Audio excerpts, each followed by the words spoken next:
E no futebol brasileiro, ou ele aproveita essas 2 semanas e faz o time... Não tô falando nem ganhar, jogar um futebol mais compatível ao potencial dos jogadores, porque a tendência, que não sei que aconteça uma coisa muito atípica, é que o Fluminense faça bons jogos contra o Flamengo. Todos. E é o mais difícil, claro que é o mais difícil. Mas por ser o mais difícil, é aquele que, se o time com o melhor elenco estiver jogando no máximo, fica meio que inacessível para os demais.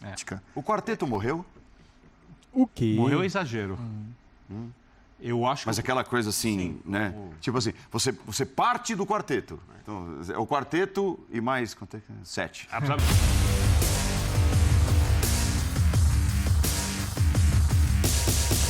E pra você que curte o Linha de Passe, cara, separei pra vocês aqui um trechinho dos caras falando do Mengão. O que será que eles falaram? Vamos conferir aqui e agora. Só que antes, quero pedir o seu like, a sua inscrição aqui no nosso canal. Se você é novo aqui, seja bem-vindo.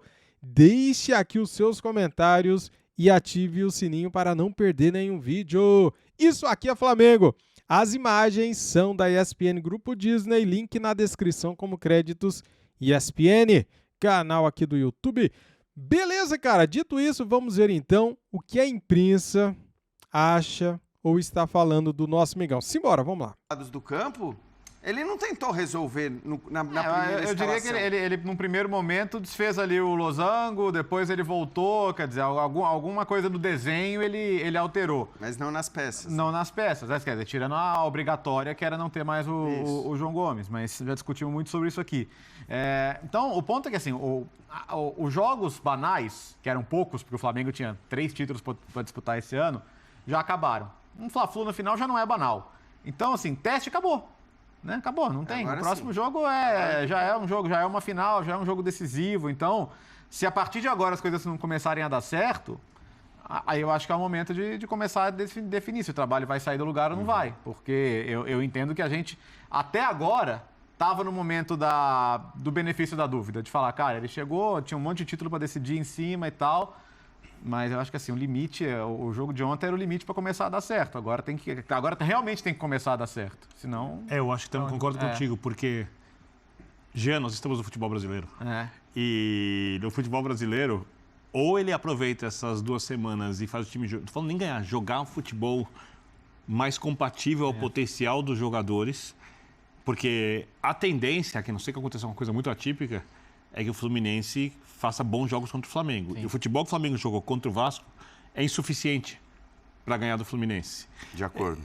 Precisa melhorar o padrão de jogo. Até porque depois tem o Campeonato Brasileiro. E não dá para o Flamengo ficar dependendo das Copas, do que vai acontecer no mata-mata, para o Flamengo ter, digamos assim, um ano feliz.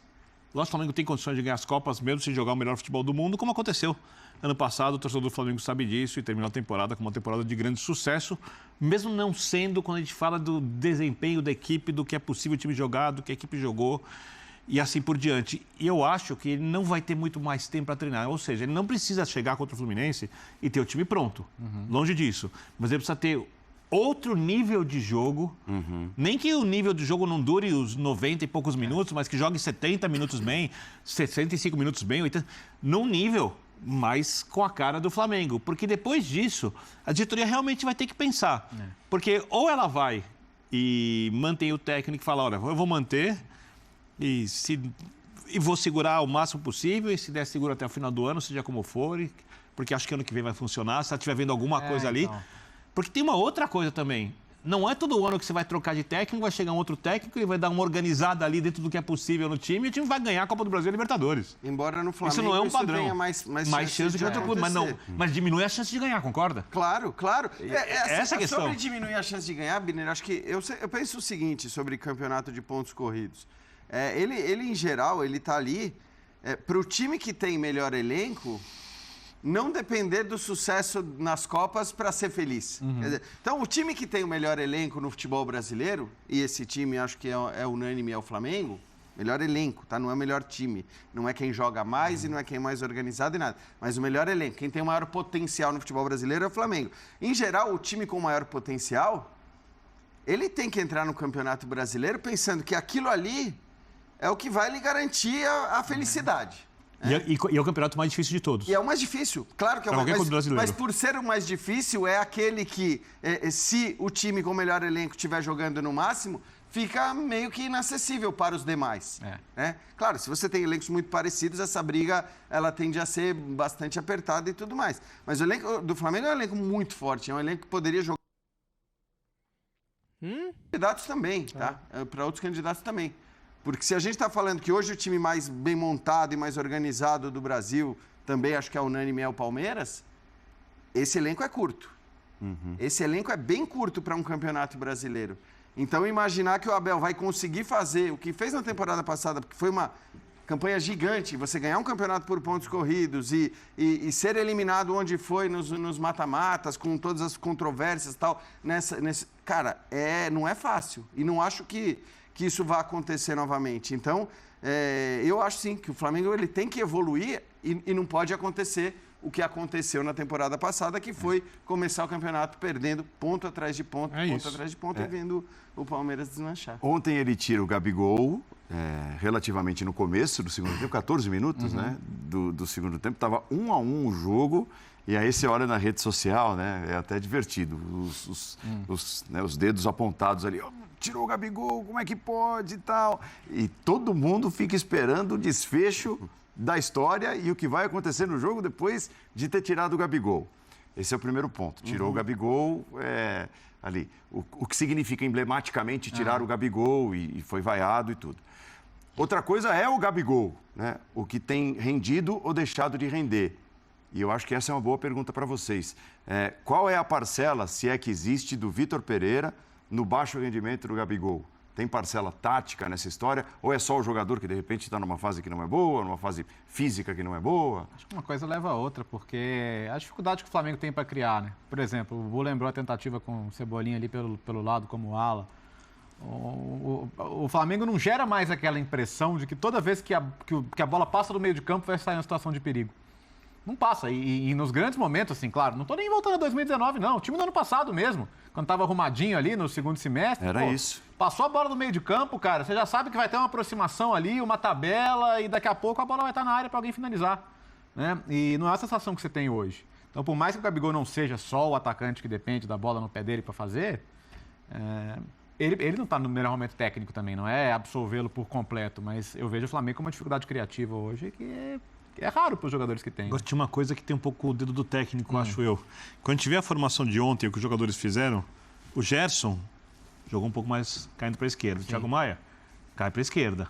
Um pouco mais o Arrascaeta cai para a esquerda. O Pedro do meio para a esquerda.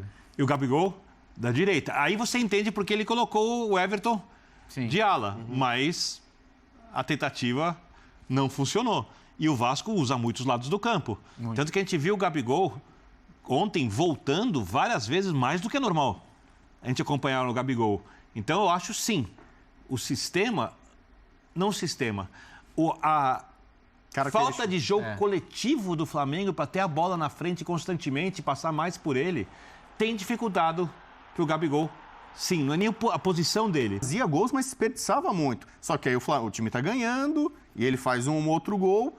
Então, as falhas, erros técnicos do Gabigol passavam meio que desapercebidos. É que ele criava muito também. E desperdiçava muito. Ele desperdiçava muito, é verdade, mas ele criava algo que ele não está criando hoje. Tinha uma associação com o Everton Ribeiro que não está jogando muito boa do lado direito. Para essa temporada, ele continua desperdiçando algumas oportunidades que um atacante do nível dele normalmente não pode desperdiçar. Falando em boa quantidade. Eu acho que ele se apresentou, e aí é uma questão talvez de planejamento, diretoria, que a gente discutiu na época do Mundial do Flamengo.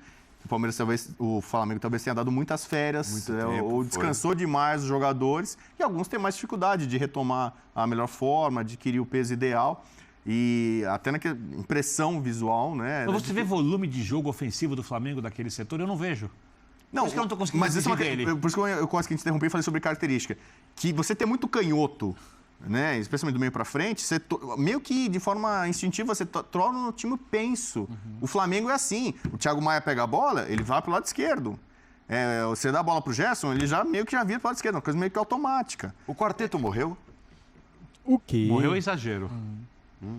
Eu acho Mas que... aquela coisa assim, né? Tipo assim, você parte do quarteto. Então, é o quarteto e mais... Quanto é que é? 7. Sabe como eu fui rápido? Até porque o quarteto hoje em absurdo. dia... Até porque o quarteto, ideologicamente, sem pensar no futebol na prática, ia virar um quinteto, né? Por causa do Gerson. Sim. Mas morreu, né? complexo, A gente né? pode dizer bem que morreu complicado. a partir do momento que ele mudou o sistema. Quem acabou pagando foi o Everton Ribeiro, que aí é aquela história, né? O Everton Ribeiro, do ponto de vista tático, que era a grande questão, continua sendo a grande questão, jamais se justificaria a saída dele, taticamente falando, mas aí ele olha também para a questão técnica, ele olha para a questão dos jogadores que podem resolver um jogo e resolve deixar aqueles com maior capacidade de decisão de um jogo dentro de campo. Eu só acho curioso nessa discussão toda de sai a Arrascaeta, ele é xingado até a última geração, sai o Gabigol, é a mesma coisa. Eu queria destacar um ponto positivo, que é o fato de que os envolvidos não reclamam, como tanta gente reclama. Então, no caso do Arrascaeta, me parece até um absurdo. E era um temor, né? Claro. Porque assim, a gente imaginava que, como é que vai ser para um cara que não tem lá um relacionamento mais caloroso com os elencos, Como é que e a vai gente ser a sabe que relação assim, dele com os caras? quando começar a ter de tirar um ou outro. E é preciso dizer que isso o Paulo Sousa não teve, né? O Paulo Sousa teve uma rejeição É verdade, imediata e escancarada. Agora, no caso, vou até confessar, porque assim, eu acho que o comportamento do Gabigol, nesse aspecto, ele vem sendo exemplar o tempo todo. Em toda a entrevista, Estamos com eles também. mas não é aquela entrevista estamos com ele burocrática, protocolar. Não, é uma entrevista de estamos com ele quem diz, gente, vamos parar com isso, porque não é isso que vai mudar as coisas, não é isso que vai resolver. Ele tem falado, acho que com palavras que me convencem, pelo menos quando ele fala a respeito disso.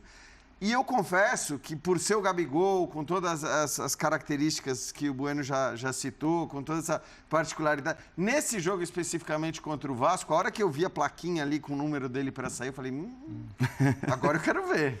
Agora é o teste de fogo. Cara, e ele saiu aplaudindo, ele saiu incitando o time, os companheiros. Então, assim, não é um problema para o Gabigol. Não é um problema para a Arrascaeta sair eventualmente de campo. Não tem sido. Não tem sido um problema. Eles não, e acho que no caso do Arrascaeta é ainda mais compreensível por todos os problemas físicos, né? Na sequência que a gente sabe que ele tem há muito tempo já, faz muito tempo que isso existe. Então, assim, eu acho que seria mais inteligente por parte de uma parcela da torcida não gerar esses problemas quando os caras saem, quando os caras são... Claro, de novo, o torcedor tem o direito de chiar, de reclamar, de xingar quem bem entende. Mas eu acho que não é inteligente você, de repente, gerar um ambiente negativo criticando uma troca que o próprio jogador envolvido na troca, o próprio jogador que deixa de campo, entende porque o técnico está E o Everton fazendo Ribeiro, essa que entrou no troca. lugar dele, tem exatamente a característica para jogar ali.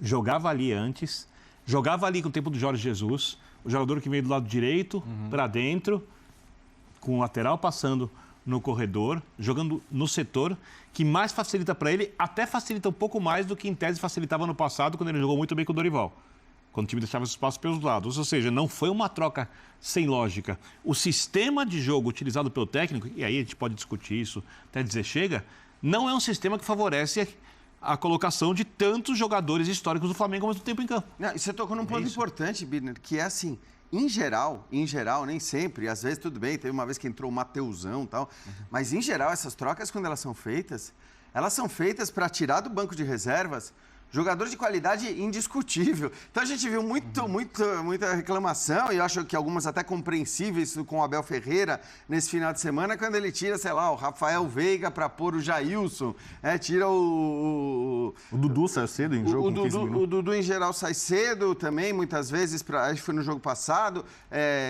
Enfim, ele coloca o Breno, aí entra o Breno Lopes, né? São jogadores como... Entrou o Rafael Navarro.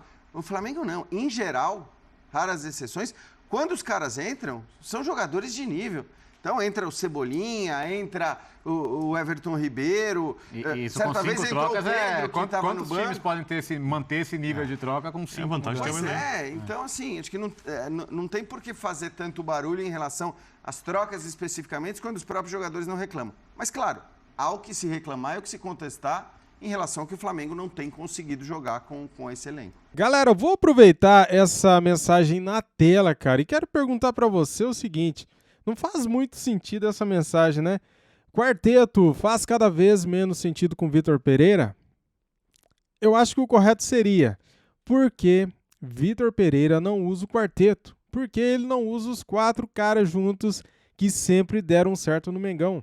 Galera, de 2019 para cá, o Flamengo ganhou o que ganhou com esse quarteto. Não exatamente com esse, porque o Pedro não estava ainda em 2019, mas nós tínhamos o Bruno Henrique. Estamos falando de Gabigol, Arrascaeta, Everton Ribeiro e Bruno Henrique, certo? Só que o Pedro substituiu o Bruno Henrique. Então, por que o Vitor Pereira não usa os 4 juntos? Se com Dorival Júnior ganhamos a Libertadores e Copa do Brasil. E isso, cara, não entra na minha cabeça. Por que ele desmanchou o quarteto? Ele não sabe jogar no losango igual jogava o Dorival Júnior. Ele não sabe utilizar os 4 caras juntos. Ele até tentou no começo, né? Só que esse time com o Vitor Pereira nunca jogou bem. É impressionante, galera. É impressionante. É só uma observação. Eles ganharam muitas coisas juntos, né? E agora esse quarteto foi desmanchado. Será que o Vitor Pereira vai voltar atrás e colocar os 4 juntos para jogar? Será que o Arrascaeta estará bem fisicamente? Será que esse problema que ele tem, será que será resolvido até o dia 1º? Era dia 2, né? Foi mudado para o dia 1º de abril, o jogo de Flamengo e Fluminense, o primeiro jogo da final carioca. Muito bem, essas as perguntas que a gente se faz, né? Quando o Flamengo vai voltar a jogar bem?